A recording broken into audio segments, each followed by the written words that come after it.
Good afternoon from Cincinnati, Ohio. It is beautiful out today. And so I talked the last couple of days about knowing your why and hiring a coach in order to move your business forward. Today I'm going to talk about building relationships because we all know without relationships, there's no business. So it's important to build those relationships. And there's several ways that we can build relationships. Hopefully we're all building relationships here doing the Go Live in August videos that we're doing. We're all putting ourselves out there, whether we're comfortable or not. And by the end of August, hopefully we'll all be a little bit more comfortable doing these videos and feel better about what we're saying and how we're saying it. But also we build relationships by getting out there and networking in person. And that can be very challenging for some people who are introverts. I know it's pretty challenging for me to do that sometimes, even though I'm an extrovert, introvert type of person. But anyway, you go there and you can build relationships online, like I said, in Facebook or other online groups, but also you need to get out there and do it in person. But the catch about networking is following up with those connections you make either online or in person and staying connected with the leads that you make at those events. And the most important thing is following up with the leads that are in your niche that are going to work better for you. And that's not to be snotty in any way, but networking takes time, and you want to make sure that you're networking in the groups that are best for you. If you are if you're an author, you want to make sure that you're networking in groups where if you're going to be a speaker, that's going to help you with your book or help you be able to speak to the people that your book's about. Say if you're a children's author and you want to speak to a group of people that help where you could maybe read your book to school children or a preschool event or a place where, a school daycare place is. So your niche is really important on where you want to network, and so you can make the most of your time. But people still want to do business with someone they spend time with. So that's why it's important that you do some in-person networking. And it's all about that know, like, and trust factor. So this networking also isn't about instant gratification. It's about building those relationships and getting to know people. And otherwise, like I said, you're wasting your time because time is money. And we want to meet the right people. And it's not about meeting a lot of people. I know some people just go to networking meetings to get as many business cards as they can and then go back and call everybody that they met. And really, that's a waste of everyone's time. And it's about connecting in the right way. And so that's really important when you're trying to build those relationships. You want to make it so that it's really important and it's true to you and true to that person, instead of just calling every, let's say, Tom, Dick, and Harry that you meet. You don't want to do that because that's not true to being a relationship builder. And so also, you want to know exactly what you have to offer when you're networking. And it goes back to your 30-second or your 60-second commercial and knowing your why, which we talked about a little bit before.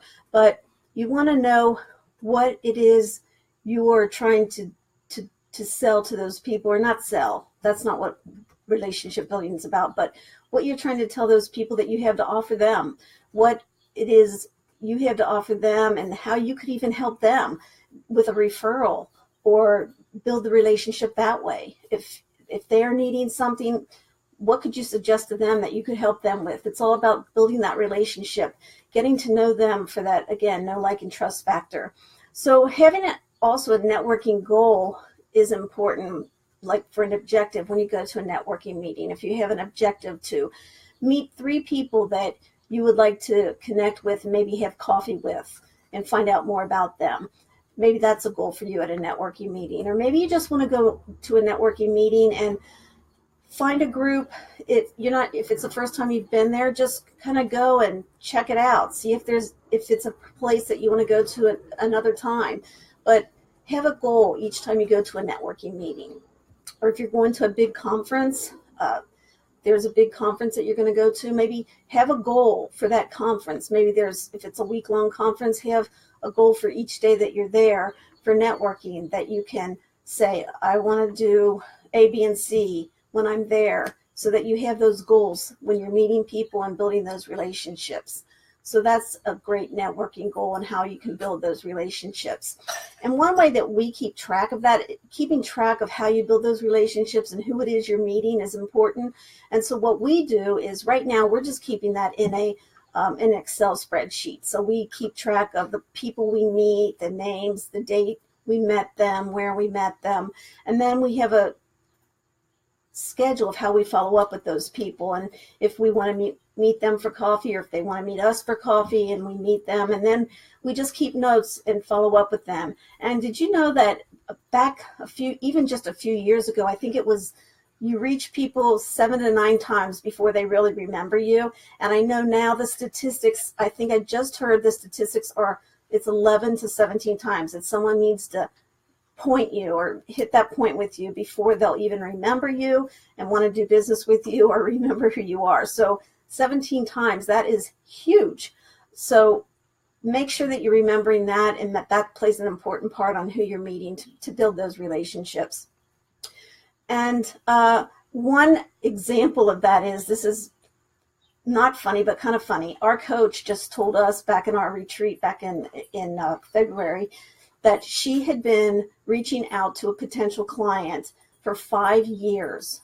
And finally this year, the lady just signed up with her to do coaching with her. So don't give up. That's the moral of that story, is don't give up when you're trying to reach people and do business with them. And you never know what's going to happen. People just might not be in the frame of mind at the time that you're asking them to do business with you, or they might not have the money then, or in that right frame of mind. So don't give up. Keep reaching out. You don't want to be a pest, but at the same time, there's a way that you can time it out so that you can reach people and not be pestering them, but let them know that you're interested and that you're trying to serve them. It's not about being a salesperson. It's being about service to people. You're serving them. You're not selling to them. So keep that in mind, okay? And this is a funny story too. We were making sales calls today, and I just called a lady for reaching out to her and saying, hey, how you doing? And she happened to be in Florida on a vacation. And I said, oh, how much fun is that? And we were talking for just a few minutes, and I said, oh, I don't want to bother you. I'll talk to you when you get back. And she said, oh, you know what? I've been thinking about you. I wanted to call you. She said, I'm getting ready to I have to do a speech for a group that I'm in, and I wanted to call you and Peter and ask you if you'd help me write my speech. So hey, that'd be great. So that just came from a call of me reaching out to somebody and saying, hi, I just wanted to connect and say hi. It's been a while since I talked to you. So you never know what's going to happen. That was an exciting call today. So Peter said, okay, you're on a roll. Give somebody else a call. Who else are you going to call today? So just building those relationships and trying to make it fun. And the more you do, the more comfortable you're going to feel, because in the beginning, I was not a person that liked to make calls. And I'm just getting more and more used to it, but it's something we have to do if we're going to stay in business. But building those relationships, when you have those relationships that you're comfortable with and you can just reach out and say hi, you never know what's going to happen. And who knows what's going to happen, but it'll be great when you get that momentum going and people start that know, like, and trust factor with you. And then also, when you give value, you're going to get value back. So providing those tips, giving service back, it's like you don't have to always get something for nothing. If you share and give information that you have, people are going to be receptive to that. It's not always about like, well, I'll give you this if you pay me $20 for it. If you give information, people are going to be respectful of that, or remember you in the back of your head when they say, they helped me out. Tom helped me out when I needed a question answered about that.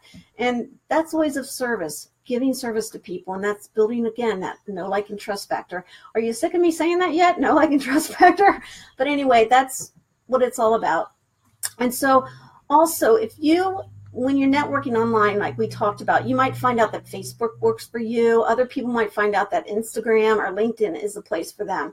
And that's fine. But wherever you find out that is the best place for you to network, stick to that and work with that for a while. And then you can always move to a second or third networking social network and move on from there. But if you haven't done any networking before, pick one, stick with that for a couple months, and then you can move to another one, okay?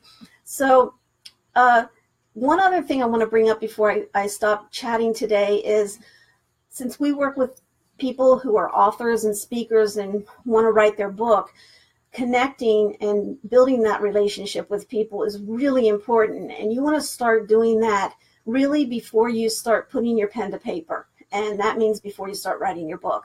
So the way you do that is you can do that through building your Facebook page, making your website, your author website, live and getting people to come to that, start blogging on your website, get people to blog, other authors to blog for you, ask them to be guest bloggers. You can meet up with influencers and ask them to have you on their podcasts, things like that, because they have a bigger reach of people and people will get to know you that way. Do your Facebook business author page and invite people there. Do little snippets about your book coming out, what it's going to be. You could maybe tease people about if you're going to have illustrations.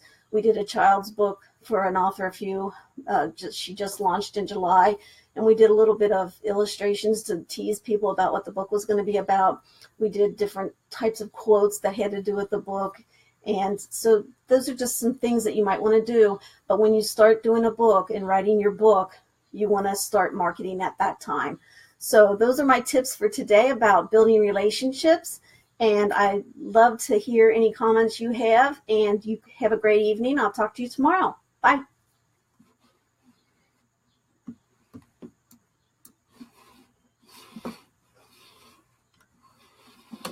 I can't find how to go off here.